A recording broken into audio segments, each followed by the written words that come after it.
अंग्रेजों के कानून बदलकर भारतीय संस्कार और भारतीय पद्धति के कानून लाने में किया, कोरोना के खिलाफ लड़ने में किया, और जब कोर्ट से जनादेश मिल गया तो राम मंदिर के निर्माण में भी हमारी सरकार ने पूरी अनुकूल जमीन तैयार करने में अपनी भूमिका करी।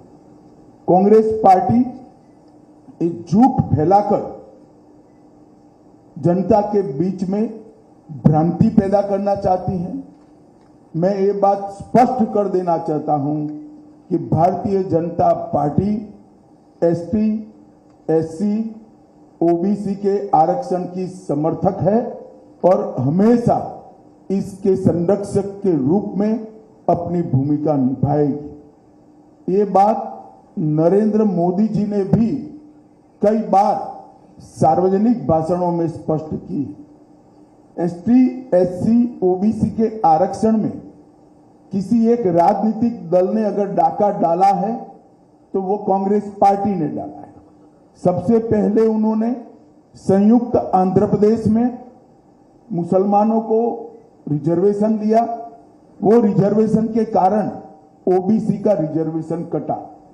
उसके बाद में कर्नाटक में रातों रात कोई सर्वे के करे बगैर, पिछड़ापन तय करे बगैर सारे मुसलमानों को ओबीसी कैटेगरी में डालकर उनके लिए 4% का कोटा रिजर्व कर दिया।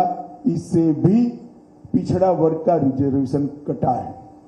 भारतीय जनता पार्टी स्पष्ट रूप से मानती है कि धर्म के आधार पर आरक्षण संविधान सम्मत नहीं है, गैर संवैधानिक है, और जब भी इन राज्यों में हमारे पास अधिकार आएगा हम ये धर्म के आधार पर लादे गए आरक्षण को समाप्त कर कर एसटी, एससी और ओबीसी को हम न्याय दिलाने का काम करेंगे। मित्रों, उनकी हताशा, निराशा इस स्तर पर पहुंच गई है कि उन्होंने मेरा और कुछ भाजपा नेताओं का फेक वीडियो बनाकर सबके बीच में सार्वजनिक किया। मुख्यमंत्री, प्रदेश अध्यक्ष, इस कक्षा के व्यक्तियों ने भी इस फेक वीडियो को फॉरवर्ड करने का काम किया। अब स्पष्ट हो चुका है। सौभाग्य से मैं जो बोला था उसका भी रिकॉर्डिंग हुआ था, तो वो रिकॉर्ड हमने सबके सामने रखा।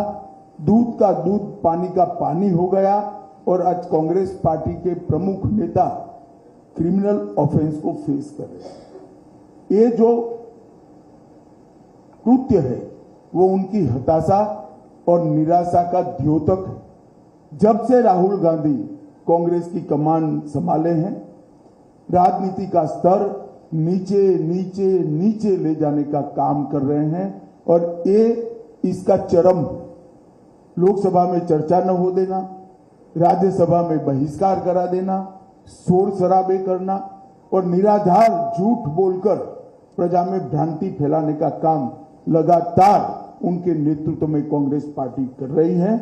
और मैं मानता हूं कि अब फेक वीडियो सर्कुलेट कर फर्जी टाइप का जन समर्थन प्राप्त करने का ये प्रयास ये बहुत निंदनीय है और भारतीय राजनीति में किसी प्रमुख दल के द्वारा कभी ऐसा नहीं किया गया।